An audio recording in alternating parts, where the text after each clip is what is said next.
The man was shivering from the cold, but he actually took off his coat, and even his pants and underpants. He crouched on the ground naked in the snow at 30 degrees below zero. The bone-chilling wind hit his purplish skin as he shook violently like a leaf. He had no choice but to blow hot air into his palms, but this tiny bit of warmth couldn't solve the problem at all. Surprisingly, he didn't want to put his clothes back on. Instead, he stared intently at the salt and the bright white snow on the ground. After struggling internally for quite a while, he finally poured out all of the precious salt, filled a bag with snow and tucked it against his body, just to have a drink of melted snow water. But by nightfall, he still hadn't had a single drop of water. Even worse, his soaking wet clothes hadn't dried one bit. All his frustration burst out at once as he screamed at the sky with all his might. At that moment, he seemed to spot something. After confirming it repeatedly, he stood there dumbfounded. There was a house on the mountaintop that looked quite warm. Hope immediately ignited in his heart, but before long, he was frozen like a popsicle. He had no choice but to put on his still wet clothes, knock on trees to collect some dry bark, and curl up in a crevice between rocks to endure the cold night. By the next day, he finally got to taste melted snow water. He checked his phone and radio and set off toward the mountaintop with confidence. But as time passed, his vision became blurry and his entire body felt the pangs of hunger. Relying on sheer stubbornness, he trudged forward with difficulty until he stumbled and fell to the ground. His exhausted body couldn't hold up anymore, and he passed out in the vast white snowfield.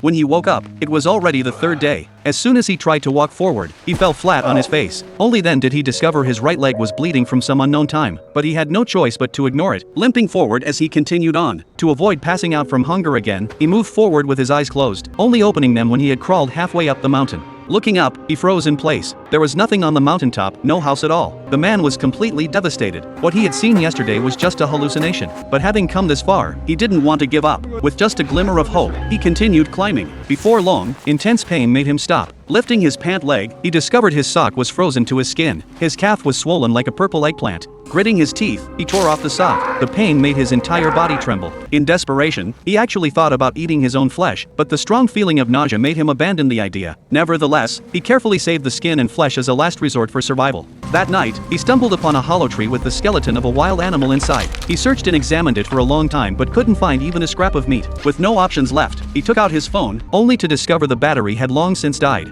On the fourth day, his mother discovered her son Jack was missing. She immediately contacted the forest rescue team. Helicopters began searching everywhere. Meanwhile, Jack was desperately trying to find a radio signal. After an unknown amount of time, he suddenly heard the sound of a helicopter getting closer and closer. Then he saw the helicopter fly overhead. He shouted desperately like he was grasping at a lifeline, but the trees blocked the rescue team's view. By the time he painfully made his way out of the forest, the helicopter had long since disappeared. The radio had no signal at all. He collapsed helplessly onto the snow, letting snowflakes fall on his face. At this moment, he was completely exhausted. He could only wait for death to come knocking. This life-and-death battle between man and nature played out as a heart-stopping struggle for survival deep in the snowy mountains. This is the heart-wrenching film Miracle on the Mountain.